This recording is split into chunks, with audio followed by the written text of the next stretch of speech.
everybody. Happy Valentine's Day to you. Get ready for the Witches Movie Coven. Grab your goat, grab your wand. Today, you better grab your cauldron because we are doing I Married a Witch from 1942. I hope you guys watched it. I'm not even going to talk about it yet, but it's a witchy little film, sort of. My name is Patti Negri. I am one of your hosts, and I'm going to just pass it around to everybody introduce themselves, starting with Jason Mankey. I'm Jason Mankey. I've written 9 witchcraft books for Llewellyn so far in my life, and happy Valentine's Day to my beloved coven. My wife's not home, so you all are all I've got tonight. Oh. Richard-Lael. That would be me. I am Richard-Lael. Richard-Lael is one name, not two. If I were just Richard, I'd be a... Anyway, it is so lovely to have each and every one of your faces here for Valentine's Day, for Saturnalia. Saturnalia, is that right? Yes, I think so. I don't know. What is it? What is Lupercalia? Lupercalia, that one. I can't remember. But anyway, I am so glad to have you. And I have my wand here, as you see. I have my little Cupid right there. Thank you. And Miss Courtney. That's me. I'm Courtney Buckley, Ghost Bait on Scared and Alone, coven member of the Witches Movie Coven, hater of all things Valentine's Day because love stinks. Yeah. I was feeling left out today because there was a text that said that you all were going to wear red, and I only buy clothing in black to match my cold dead heart. So this is the best I can do, guys.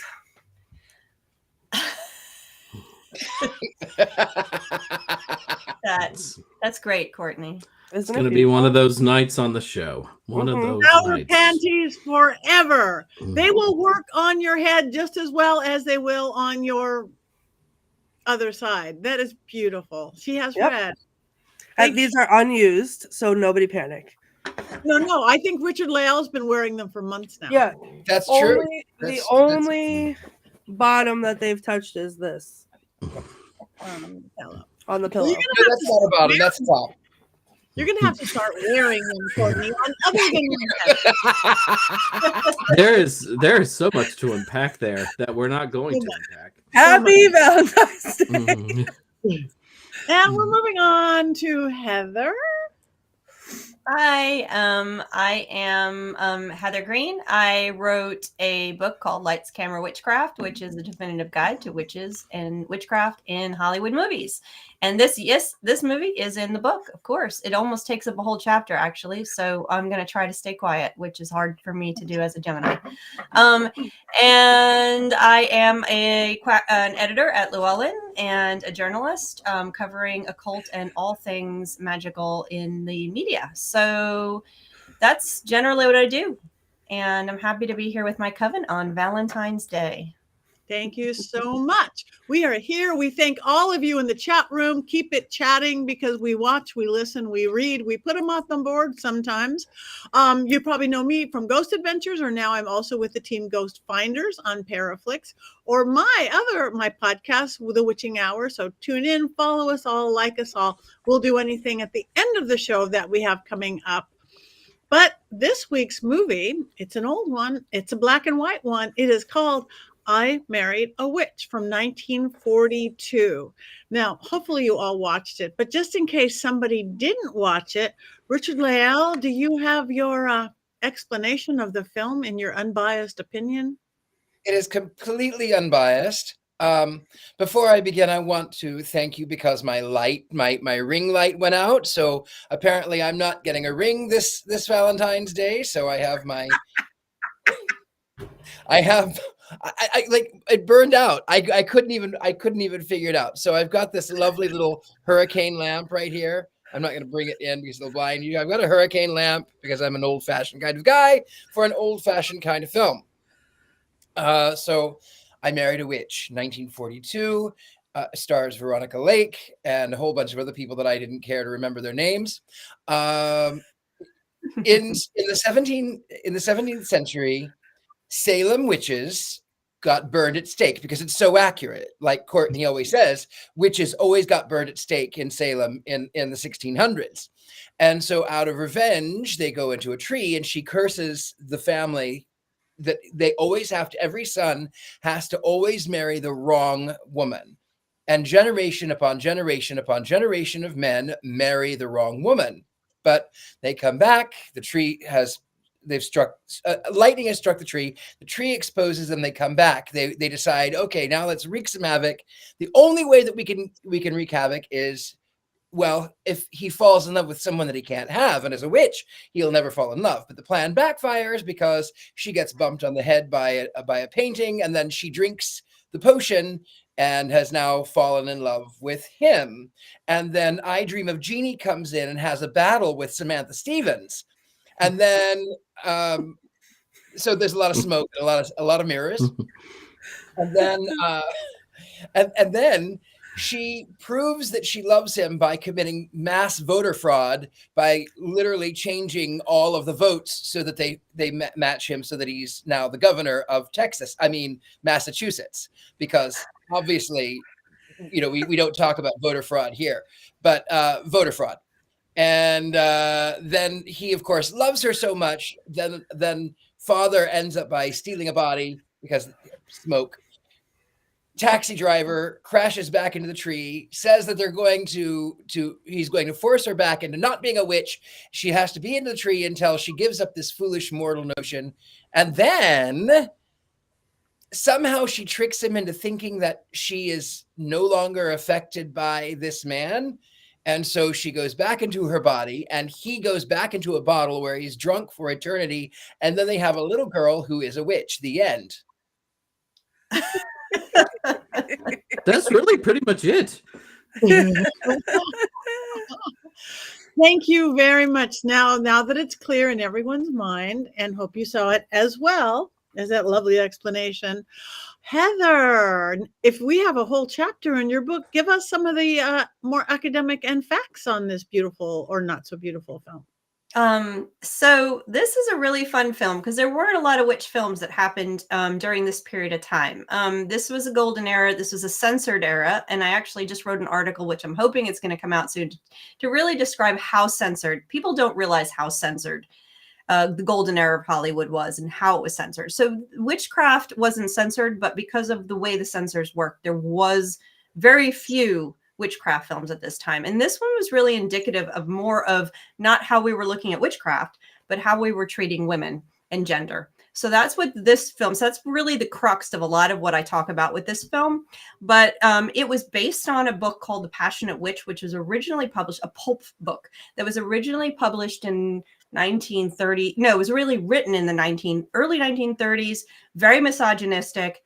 Finished, the guy died, I think, and then it was finished in the late 30s, early 40s, picked up as a property, and then made into this film. The problem was the original book. There it is. As you can see from this is actually not the original cover. That's closer to the original cover, I believe. It was about this guy who was very good religious Christian, who marries this woman who turns out to be a satanic witch. In the book, she is evil, okay? She is not Veronica Lake. She is not silly. She is not fun. She is not making mistakes. She actually has a ritual. She speaks in tongues. She speaks Bible things backwards. She murders a chicken. She does all this stuff. She is actually the villain in the book. That sounds like a good time to me. I knew that was going to come. I feel like we got the bad version of this movie. Like, yeah, it so should have been the original book. This is the original book. So it was written as a pulp book, and the books could be public. Books could actually have that content. There was no censorship. Okay. It's very misogynistic. They make fun of women in it. Oh, there's all kinds of stuff going on there. And the drawings are very spicy for the time too. If you go back and look at the old drawings that were in the book. But Hollywood would not have been able to produce it. One of the censorship things was you can't make evil alluring. So there was no way that they could have done this book. There's no way they could have produced an evil witch that was sexy in the way it was in The Passionate Witch. So this was totally different.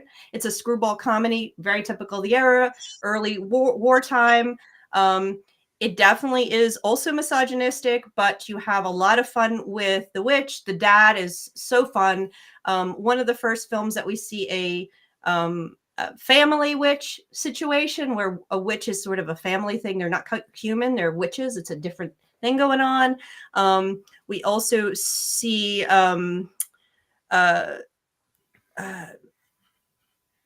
I can't remember. Anyway, forget that. So the other important thing to know is Veronica-Lake was a sex symbol. So even though Hollywood producers and filmmakers could not do The Passionate Witch the way the book was written to make it sexy, they did it subtly. They added Veronica-Lake in. And if you look at that, this is what I wanted to show everybody is even though the movie couldn't do that, they actually used promo images that were more risque because they could get past the censors doing that. So Veronica-Lake was a big portion of this that subtly introduced that sexy aspect that they could not do in the story itself. So that's fun. And the last thing I'm going to say is that a lot of people, and I saw people on Facebook talking about this, they think that this was the premise of Bewitched. Bewitched was actually not based on this. It was not, Bewitched was not a redo of this. People think that it typically was this one in Bell, Book, and Candle. They were inspired by the idea, but they're not actually, Bewitched was not actually based on this or based on the same. They all had their own sources. Bell, Book, and Candle had its own source. This one had its own source. And Bewitched was sort of inspired by those, but then took its own path in many ways. We talked about that. So those are some of the fun stuff, some of the academic stuff. There's so much more to talk about. And I urge you, if you really are interested in diving deep into this, read the chapter in the book. I compare it to other witch films, and it's a very interesting movie in its time. So, and it's super fun. So that's my commentary for now. Yeah. Heather, has anyone ever tried to like readapt this or do a new version of it? I don't want to give away everything, but this was fun. This was a really fun movie. It is. And you know what? I don't think they did. I don't think they have. Interestingly, I can't recall that there being even in another adaptation of Passionate Witch. But it could be done in a modern way, taking out some of the super, I hate women and women have to sit in a corner and knit like the end, which is I get into all of that kind of stuff in the book, but they could really do some fun stuff with this, some good comedy. I mean, she took her own love spell by accident. How funny is that? That alone. I thought she was crazy sexy. If they're saying that sexy wasn't allowed, she was crazy sexy. I thought, Yeah. She was naked in a fur coat. So right? Yeah. How could you be more so? I have a story. Okay. I have a story. I don't know if I shared the story. Is this you naked in a fur coat? That's what I was naked thinking. in a fur coat. I'm going to tell you. So when I lived in San Francisco, there was a bar that would it didn't matter as long as you were presenting yourself as female, would give you free drinks. And so I was broke and I wanted free drinks. So I dressed myself up in my nice fur coat and I went out and I got free drinks. And this fella says to me, "Oh, you're so beautiful. You're such a pretty lady. You're so beautiful. You're so beautiful." And I said, "No, I have bits." And no. He says, "Well, I want to come home with you." And I went, "Okay, but I don't sleep like this." He goes, No, you're so beautiful." And I said, "Okay, fine." So we go back to MySpace, and that was not Facebook at the time. It was MySpace. And we go back to MySpace, and then we have some quiet times. And then he says, "Oh, I've got to get up and go. I've got to work." It was like 3:00 in the morning, and I have to work at 6. I have to be up. And I said, "No, just call in sick. Just stay." And he goes, "No, but I have to work." And I said, "Fine, I'll call you a taxi." So I called him a taxi, and then I actually called him "you taxi." Anyway, I called him a taxi, and then he got up and got dressed, and I put on my white silver fox, and I still had a face full of makeup. And I go down to the street at 3:00 in the morning, and I get him in the car. And then as he drives away, I go,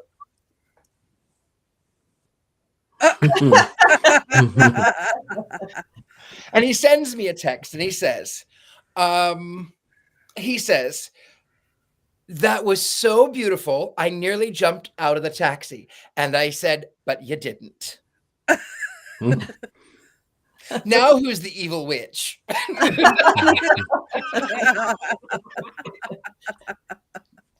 I thought you were going to say something like, and let me take you back to the days of MySpace, back when this movie was filmed. Because, you know, at this point, that's what MySpace feels like to me. How dare you? I'm sorry, Not Courtney. Are you wrong. still hanging on to your MySpace account? Not for a long time, but that's the problem because I don't need to feel this old. Okay, so I'll go because I discovered something about myself watching the movie, and it's not how good I look in red, but it is that I don't hate all old movies. I just hate movies from the 70s because this was delightful. I was not even mad. I was mad for a second when it started and it was the Salem thing, and I was like, oh God, here we go. But as soon as the guy was like hawking witch protection things at the site of the burning, like it was hot dogs at Fenway Park, I was like, okay, I'm on board. I don't even care. Mess it all up. Tell everything wrong. And then when they were the wisps of smoke and they were talking to each other as the wisps of smoke, I was like, okay, this feels like what's that? It's a Wonderful Life. I love It's a Wonderful Life. Like when the stars are talking to each other, I was like, they're wisps of smoke having this conversation. And then they called for the broom, and then the wisps of smoke traveled on the broom. And I thought, that's it. I'm done. I'm in. If this movie cannot go wrong. I love it. It was great. And then like the wisp is when she was talking to the fire, he was the fire. And then when he was in the bottle as the smoke and she shot it with the gun. And then when he was in like the body and he sat on the chair and then he jumped up and he was like, oh, still a little warm from the fire, and the chair is like smoking. Like, it was so stupid. It was so stupid, and I loved it so much. You need also, to watch. You need sorry, to just. You need to go and look at more screwball comedies because I mean, for even not which ones. I mean, they are just. It's a brilliant form of comedy. There are some of the funniest scenes coming out of those screwball. Philadelphia Story has the best drunk scene in all of Hollywood's history, and I will quote that movie walking around. I'll knock on doors screaming "C.K. Dexter Haven." Just for no reason, because it's hysterical. Absolutely. Screwball comedies are so fun, Courtney. You need to. And Cary Grant and Bringing Up Baby. Oh my God, yes. And When Cary he's in the Grant, robe. Arsenic and Old Lace. Oh, the first theater production I was ever in was Arsenic and Old Lace. We did it too. I played one of the cops, and I bopped a guy on the head. I bopped someone on the head, and they passed out, and I got a standing ovation.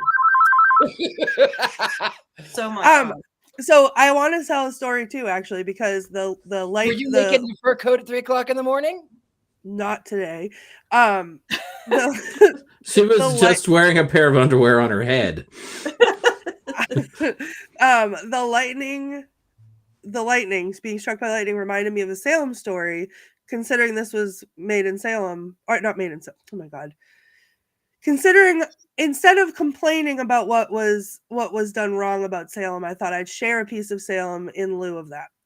So there is a cemetery in Salem called Old Burying Point, and this is one of my favorite stories to tell on tour. But inside Old Burying Point, there's this tree, and when you're looking at the tree from the outside, it looks fairly normal. And then when you walk inside and you go around the side of the tree, there's massive damage done to the other side of the tree, and it's because this tree repeatedly gets struck by lightning.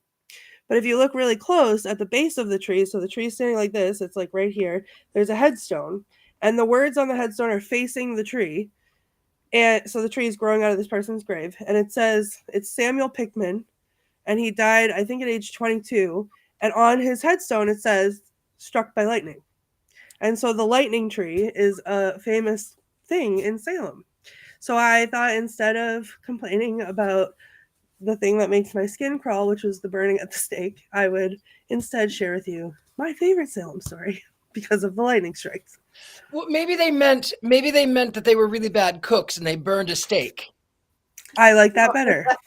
Yeah. And there actually was a document in the conversations between the producers and the censorship organization. They actually brought up the fact that they're burned and said that they need to remove that. And I can't remember how I think they said they're not going to do it. They weren't going to bother. I can't remember that particular story. And I have to go back to my notes to find it.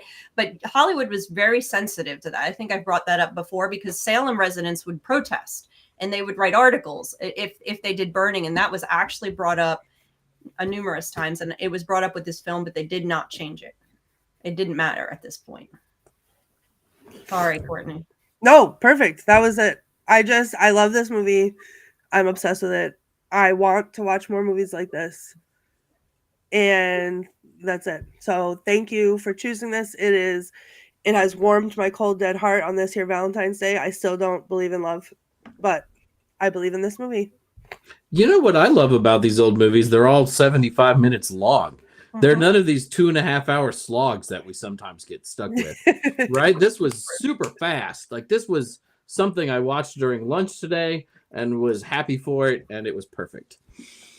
Yeah. No. And they run, even the way that they run, like they move from things, it's like so stupid. They just run like idiots all around the screen. And every time it happened, I would squeal with joy. It was so exciting.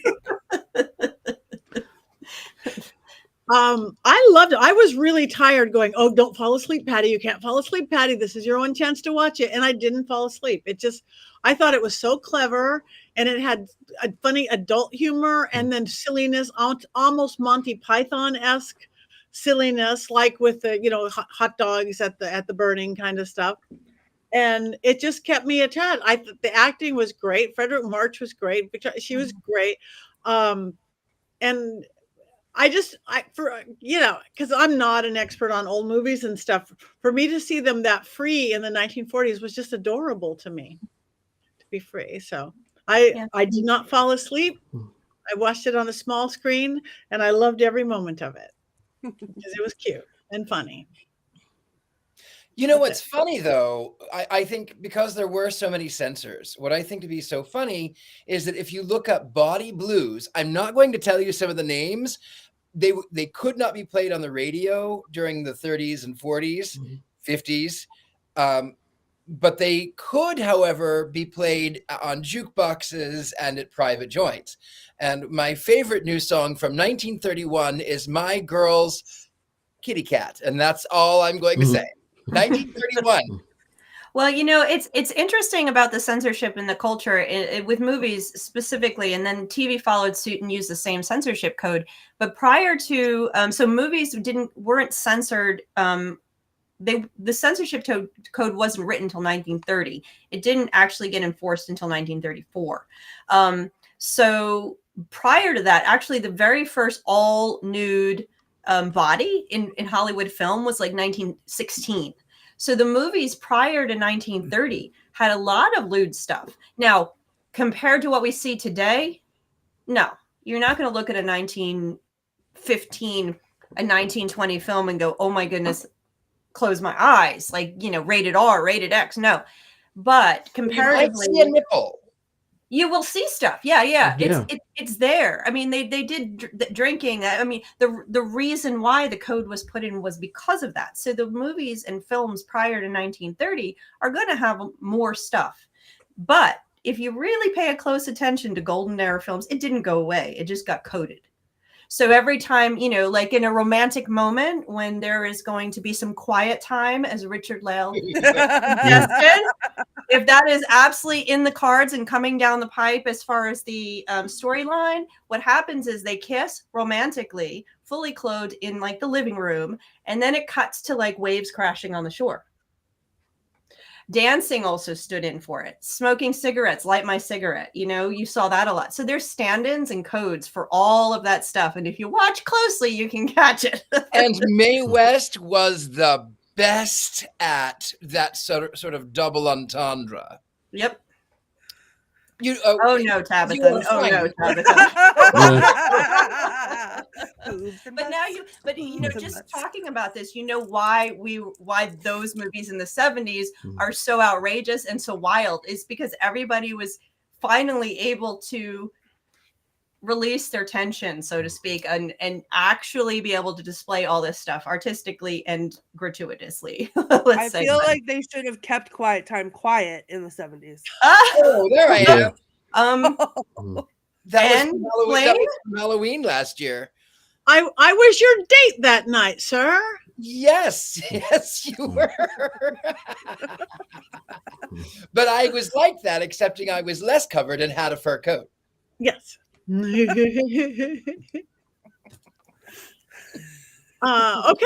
All right. Next. Remember when when the broom moved itself across the room and then knocked on the door? I thought it was beautiful. Really, truly beautiful. Veronica Lake is just gorgeous. And I love her hair. It's almost as pretty as Jason's. And almost pretty. And it was really beautiful. I loved every second of it. I thought that it was so charming and sweet. I loved that they burned down the giant house built for pilgrims. I thought that was quite funny. No, very clever, very funny, very sweet. It was the perfect Valentine's Day by myself. I was really surprised that of the two witches, one of them was a man, because we have our heroine witch and her father, which just seemed really strange to me because almost always it's women and not men in those kind of situations. Say that again, Jason, because I was reading Donald Bates wrote something and he said my name, so I was reading that. So I didn't hear that last bit because I'd like to respond to that. Well, yeah, I was waiting for you to respond to that. It was a question for Heather posed as a statement. But it's one of those things where I was surprised that you have two witches and one of them's a male. It was, the father of our heroine, which, just was kind of shocking to me because it's almost always female witches. Yeah, and that's a great point. And I really need to propose to Mystic South in Atlanta to finally do the workshop on male witches because everybody keeps asking me to do it. And because there's so few, like you said, especially at this time. It's just me and Richard-Lael, and then there's nobody else. Literally, you guys and the dad here. So in actually one of the first accused witches, so he wasn't really a witch in silent film. One of the very first witches was actually a male witch. It'll come to me. It's a book they redid. He's a ghost witch, but there's very few outside of that. You have a few others. They usually appear, especially during this time, as relatives of the main female witch. So you have the brother, for example, in Bell Book and Candle. You have the uncle in Bewitched. You have hello, Sammy. Yeah, he's fantastic, isn't he?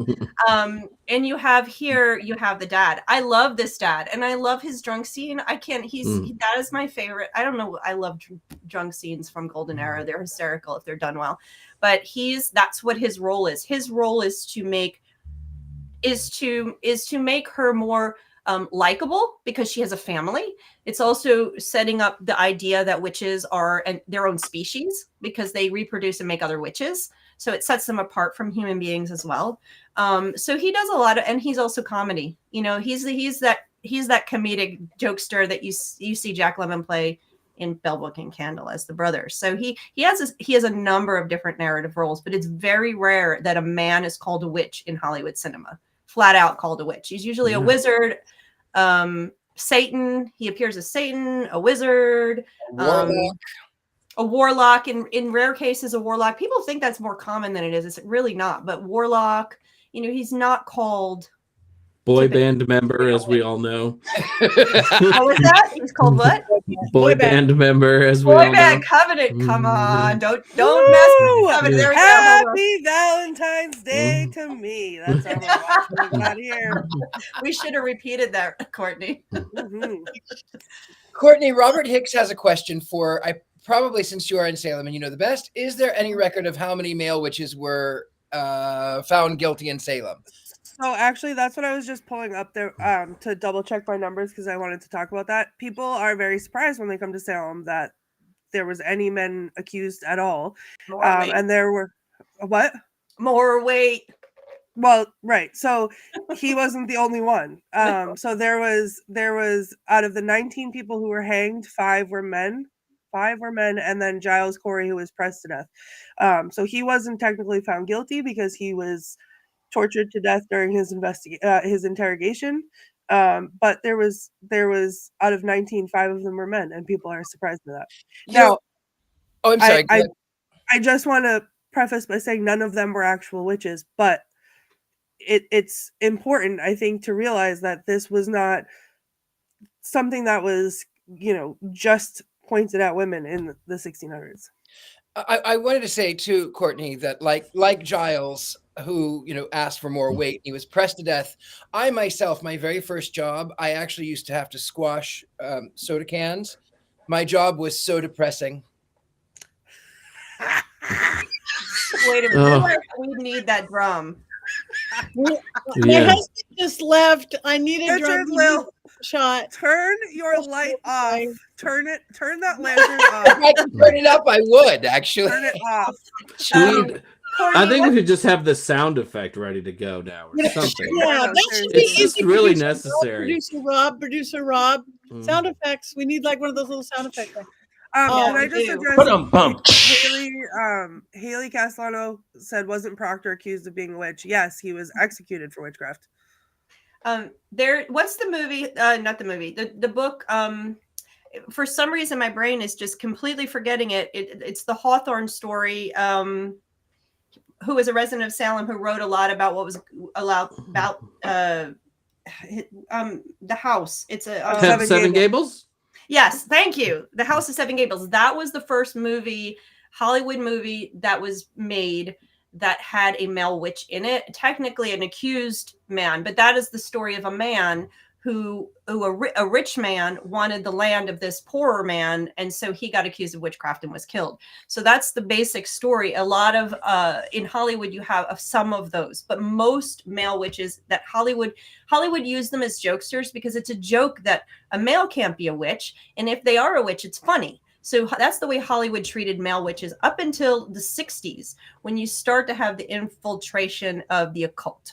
And once that happens, once you have Crowley and not the Satanic Temple, the Church of Satan and Anton LaVey, and you start to have that and the interest in the cult, that's when you start to see a lot of ceremonial magician types. You start to see the same. The House of the House of Black Death, I think is the name of it, is a 1965 movie that has, maybe we'll do that one time. It's a really fun 1965 film that has 2 of that type of male witch in it. One of them actually has horns. It's a very interesting film. So you start to see that more and more in the 60s, and then you have more and more in the 70s, and then it goes away for a while, and then again in about the 2000s. So you have it come and go depending on it's an interesting story, the male witch. It's a very interesting story.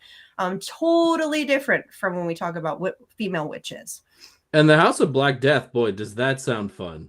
It's like that mold that you didn't take care of in your bathroom has really gone crazy, and it's all over for you. We the House of Black Death, and then we could follow it with Satan's School for Girls. I mean, it's fun stuff. Although they're close to the 70s, so Courtney might not be happy. We might need to get back to the 40s and 50s. I got some there too. There. As long as we can break it up. Also, so there's a couple questions actually in the chat that I'd love to take a second and address if you don't mind. This isn't a question, but Tabitha Meadows said he threw out one wicked curse at the end, though, as he was being pressed about Giles Corey. And that's actually another one of the really fun stories. It's not fun as it was a very fun story, especially. So as there's a legend in Salem. So this person who is not a witch, supposedly cursed the whole city of Salem.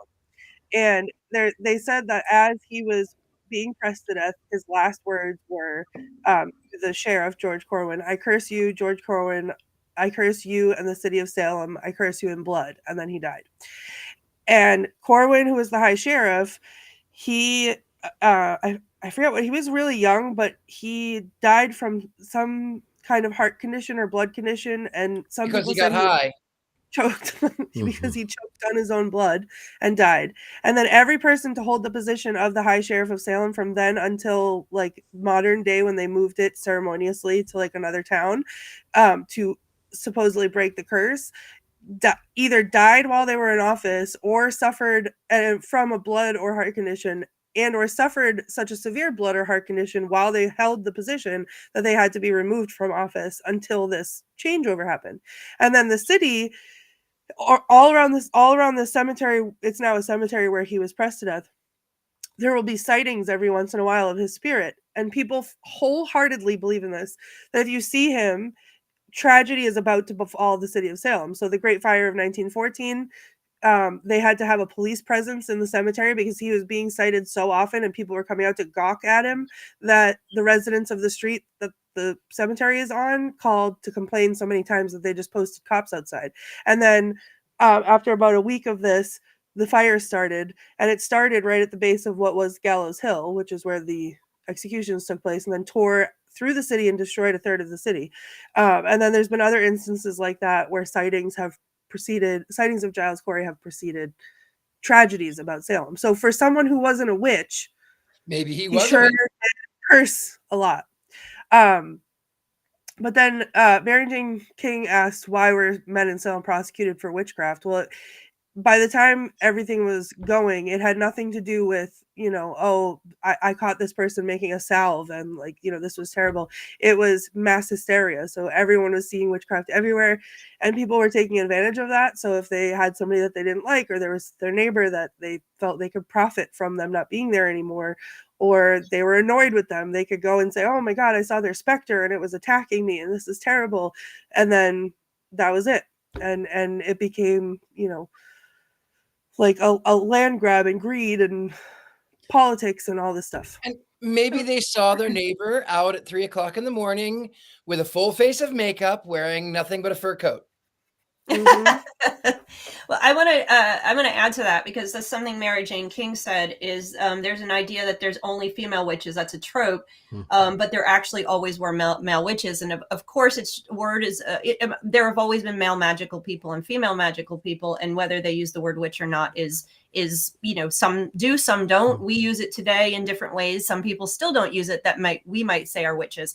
But I just worked on a book, which is fantastic. It's going to be coming out this coming fall, called Alpine Witchery. And it's actually accounts, it's just one more example of this, but accounts of witchcraft trials in Germany, Austrian Alp area, and some of the magic that was actually practiced, but a lot of the the accusations, the folk magic that was practiced, not called witchcraft. These people did not call it witchcraft, but there was tons of men that were accused, and he actually addresses that at the beginning of the book, where he talks about, while many people think the majority of people who were accused and killed for witchcraft were women, that actually was not the case. And you could be, whether you were actually doing a spell to bring rain, a folk magic thing that everybody did, or whether, like in the case of Hawthorne's story, you could have owned a piece of land that a rich person wanted, and that would get you accused of witchcraft. So whether you were actually practicing folk magic,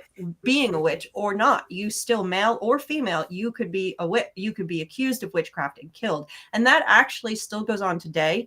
I urge everybody who is interested in the topic to do some research on the witchcraft trials that happen or the witchcraft killings that happen in Africa, sub-Saharan Africa, in India, in other around that whole area. You have a ton of this happening, very similar stuff going on, where people are accused because there's, like in the case of Tanzania, you have people being killed because their skin is light. They're being used for witchcraft. You have people who, there's actually in Ghana, there was camps that were trying to protect women who are being accused of this. So you have this still going on in some parts of the world. And it's actually, UN has called it a crisis, and has recognized this as a human rights crisis. But, in Europe and here, it's not the case. But yes, men. Well, it does travel into Europe. You see it sometimes. I've seen it in the UK where immigrants come over and then they're like, my sister's a witch and I'm going to murder her. Right. I mean, it's it's really scary, like how these things are still happening I in the think year we just saw 2023, 2024, right? What I think Yeah. it was a news story of one just happening here in the U.S. It's rare in the Yeah. U.S. But yeah. It does happen here too. It happens a lot here, actually. Yeah. If I can just hop in for the spirit of just having correct information, Melissa commented with 6 were executed, 7 if you count Giles Corey, and then listed some names. Wilmot Red was a female. So Sam Wardwell, John Proctor, John Willard, George Jacobs, George Burroughs, and Giles Corey are the men. Wilmot sounds like a male name when you read it, but Wilmot was a woman. Sorry. Well, getting you back, know that the thing that I stand on is the correct information about Salem, so that's just wanted to. When are we gonna sell like Witches Movie Coven weekends in Salem? Mostly just so I have an excuse to have Courtney take me everywhere. Jason, why do you need an excuse? Let's go. I'm going up there this summer. My daughter's first time in Salem, so we're looking forward to a tour, Courtney. Yeah, I'm right there with you. Maybe I got to find an excuse. Yeah, Absolutely. The excuse I is like to you bring. wanna see me. I like to bring it back to the movie real quick, and talk about how we're talking about how people were killing for witchcraft and all this modern witchcraft stuff during the 1940s. Mostly Hollywood and America didn't believe witchcraft was real. It was silly. We had gone through the age of reason, through the Victorian era, and most of it was relegated to silly stuff, to kid stuff. So we gone through the spiritualism movement was as far as they got. And then once that ended, Hollywood, and I actually have documents where they say nobody's going to believe that witchcraft is real. Nobody's going to believe that she's an agent of Satan. That's silly. Nobody's going to believe that. So it's actually considered something very silly. Witchcraft is the perfect subject for a screwball comedy, because the American public, the censors, the Hollywood moguls, they all thought, witchcraft is just a fun, silly thing. It's not real. It's superstition. It wasn't even offensive. It wasn't even something that was, creating the drama and horrors that we saw during the Inquisition or during these early periods of Salem.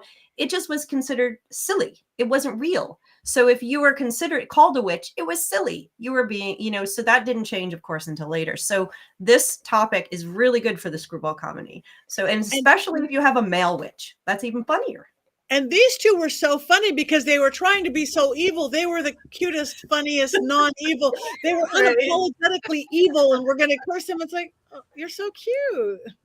I mean, they did cause Pompeii to be buried under ash and Mount Vesuvius to erupt. I mean, the dad was pretty evil. I mean, though I did enjoy when they come back from the tree and they're like, what crops can we ruin and stuff, and I really felt like I was reading a transcript from the witch trials, because people thought witches did all those kind of things back then. Well, it was, and they were just pulling stuff for fun, at this point. They never. There was going to be a movie based on witches in Mexico, and they sent it back, and they canceled the film, and I can't remember the name of it. It was something witch, I can't remember, and they said no, nobody's going to believe this. Witchcraft's not real. That these are the actual documents, production documents that I have, because I was looking to see that kind of stuff when I was doing my studies, but nope, they just pulled all kinds of whatever lore they could and threw it in to make a really funny comedy. That opening is so fun. The where they're passing out. What do they call it? I had only seconds to be mad before I was completely sold on the movie. Because it was so good. It is. It's a really great. Forget about witchcraft films. It's a really fun screwball comedy from this era. It almost ends poorly, right? For the couple at the center of the film. And I'm looking at it, and it's like, oh my God, there's only 4 minutes left. How do they come together and live together happily for eternity? And I was super worried for a second. That's how caught up in this movie that I was. I wanted them to have their happy ending.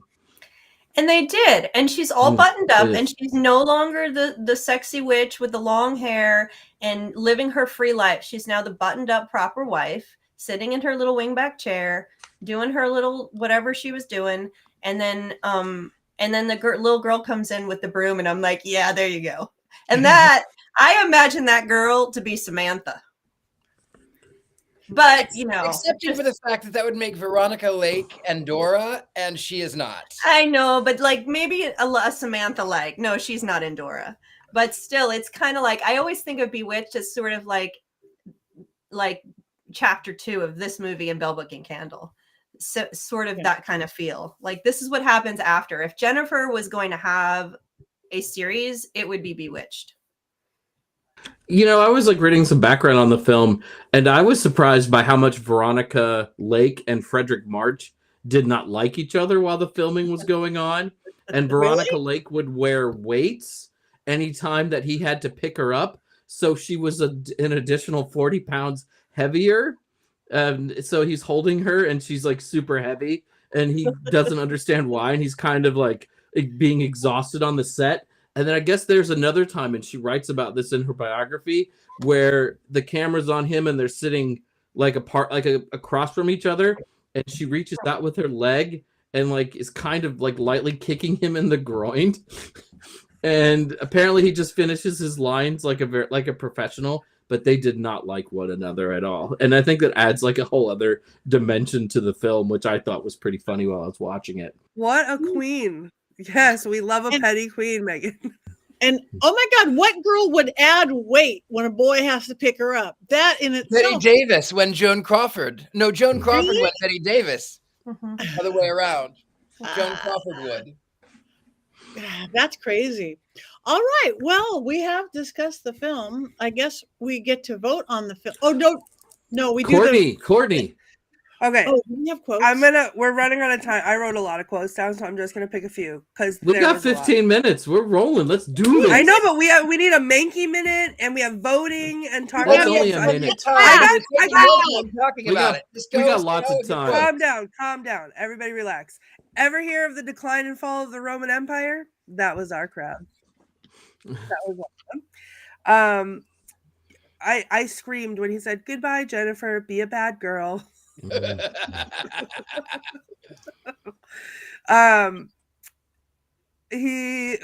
Wallace said, I'm afraid you've got a hangover," and Daniel said, "Don't tell me what I've got. I invented the hangover. It was in 1892 BC." For tonight, I marry Mary B. Tomorrow, I'll be sober.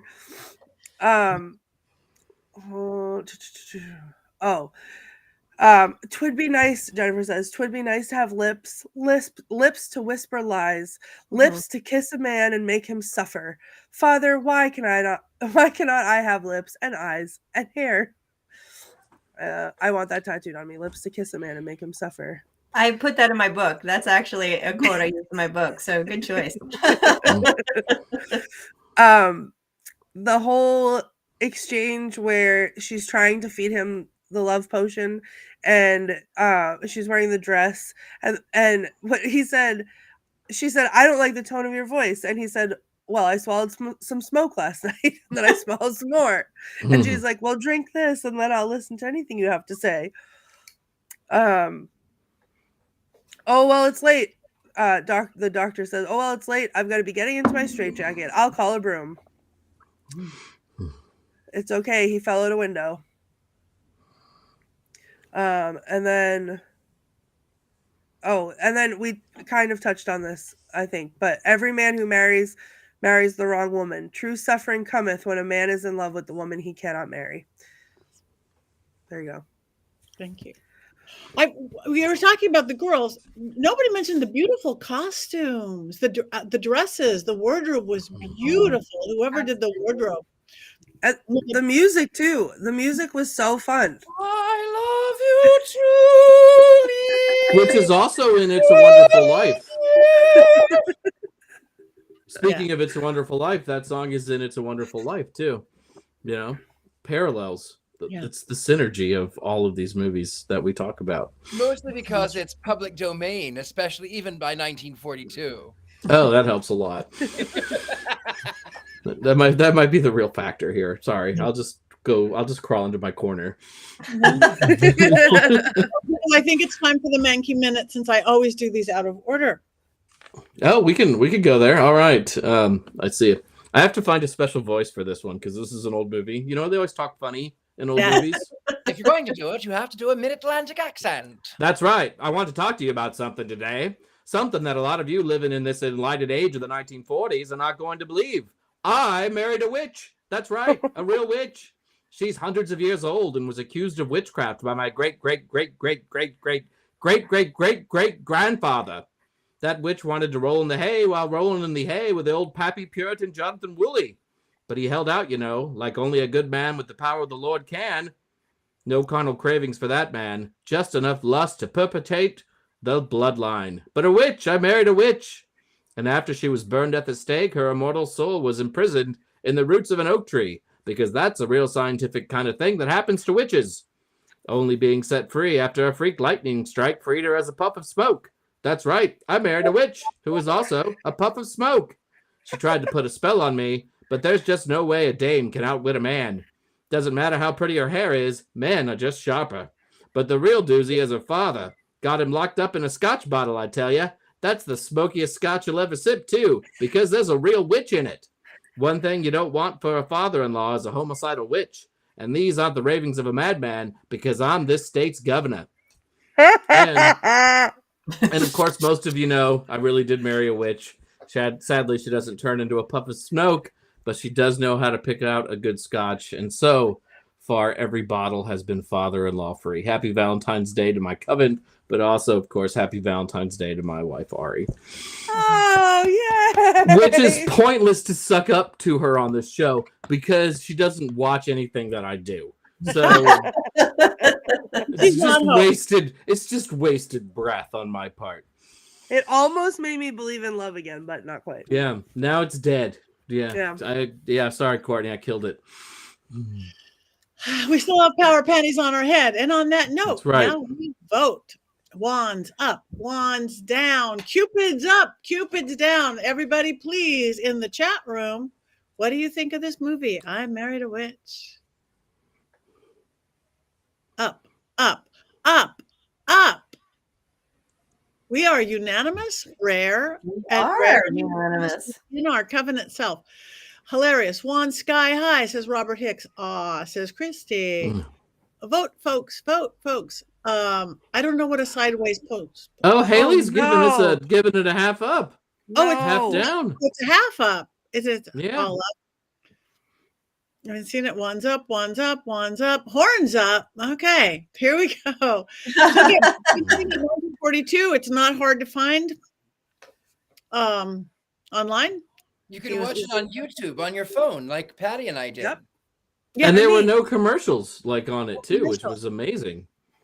I don't know. I have to say, Robert Hicks earlier said something about more movies that are like this. There are no other screwball comedies that are witch films. So like that are this type of screwball comedy. There are other movies from this era that have witches, but there's no other witchy screwball comedies. There's many screwball comedies, and I'm happy to list them on our Facebook page for some really good ones. Make a list for y'all, but there's no more screwball comedies with witches, unfortunately. Sad. From this era. Maybe somebody needs to make one. Maybe we should make one. We could have a tree in it too, a tree with a map. With boots. And tell me that broom that rolled across the floor to knock on the door didn't have wheels. Tell me it didn't. Because I know it did. What if we had a tree with boobs and butts? That would be everything all at once from our show. Shh. Stop giving away our intellectual property. We'll have to talk about this after the show. The best part about being a tree is the constant wood. Oh my goodness. We need a sound effect. Yes. I'm gonna need to Rob, work on that. in front of my wand and my Black Phillip. How dare you? Oh please, your Black Phillip's like bleeding out of his butt. He's the girl with a modest fellow. This is my. You need to send that to Heather to burden. get fixed. You need to fix that Black Phillip. I will fix your Black Phillip. We've talked about this. And I will send you a replacement goat for that period of time because I own many stuffed goats. All right. Well, when the replacement goat comes, then maybe I'll be able to let him. But look at him. He lives his best life this way. No. You know, yeah. My black This is pill. You don't look at that. That's terrible. Looks like he's losing his intestines. Yeah. That's not his intestines. That's his. Look at how his legs go. That's his butthole. Okay. What are we watching next week? Oh goodness. I forgot to look before. Is it Princess Bride next week? Dark No, Shadows. Dark Shadows Oh, next What are we week. watching? Dark Shadows. Like Original or the terrible adaptation? I mean, sorry, I can't give away my opinion. Not the original from the 70s. We're watching the movie that was made more recently. Johnny Depp. Johnny Depp. Yes. Okay. All right. I like it. I mean, I don't like it. I mean, I won't tell you. I mean, I'm not going to tell you anything, even if it's horrible. I'm not going to tell you. That's it.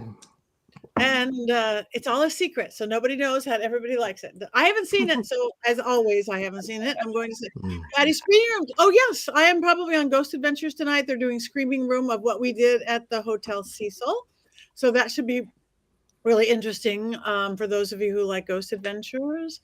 It's Vampire Week, so anybody come out to LA. We've got tonight, starting tonight, we'll be out Friday night, Saturday night, Sunday night. Throw on your fangs, throw on something red because it is Valentine's. And Underwear on the head works. Underwear on the head works. And I think it's a whole new look for Power Panties. Hey, Rob, should we put this up on the site? The Power Panty newest model. So you guys, anybody have anything coming up? Again, I'm going to be in Vegas in 2 weeks. I'm doing a whole witchy weekend at Halloween Emporium. Check out Power Panties, secret code Patty to get 25% off of my Power Panties. You could wear them for a hat, a scarf, or on your bum. On your bum. So many choices, so many styles. And that's it. Anybody else have anything coming up? I do. Go, Courtney. No, go ahead, Jason. No, you're in the big box now. Oh, like, woo. I'm going to be in Detroit next weekend at Convocation, which is a big pagan festival in the Midwest of about 1,000 people. I won't be here live on our show because I will be traveling next Wednesday. Sadness. But yeah, that's where I'll be. And other places too. Pagonicon's coming up. And then Sacred Space, which is in Maryland. So yeah, I'll be on the road. On the road again. And Courtney? So this Friday we have another episode of Scared and Alone coming up. Yeah, that promo code doesn't work anymore because the last tour was tonight, so ignore the anti-Valentine's Day tour. But we're doing Scared and Alone again, 9 p.m. Eastern Standard Time. If you missed it, we did our first episode of season 2 this past Sunday. Patti and Richard-Lael were there, and it was crazy. And during that time, we ran a contest. I'm not going to announce the winner until Friday, but there is a winner. So if you watched and commented on Sunday, make sure that you watch and comment on Friday so that I can tell you who won our comment contest. And that's it. Oh, and I won't be here next week either because I'm also traveling because I'm going on vacation. So I'll miss you guys. Where are you going on vacation? Guess. Disney World. Disney World. Oh, wait a minute. You're going to be in Florida next week on Wednesday? Mm-hmm. We're going to be in the same state. Are you going to be at Disney World? I'm not. My brother will be there, but no, I'm going to be in St. Augustine. I'm traveling to St. Augustine next Wednesday, but I will be available. I'll be in our place. I will be available for the show from St. Augustine. So, Hey. And I am hoping that I can stop into the lovely store in the middle of this historic district of St. Augustine called My Cauldron 2. So I'm hoping to be there. So if you're in the St. Augustine area, message me, and I may be doing a talk or doing a book signing at My Cauldron 2 in St. Augustine. I can't believe we're going to be in the same state. I'm going to feel like, there's going to be a disturbance in the force while I'm down there. Well, I have a surprise for you, Heather, because guess where I'm going in April? St. Augustine. You're going Atlanta or St. Augustine? Atlanta. And I'm going to see you in Salem in the summer. So yeah, possibly. Okay, we'll talk about Atlanta later because I will be here.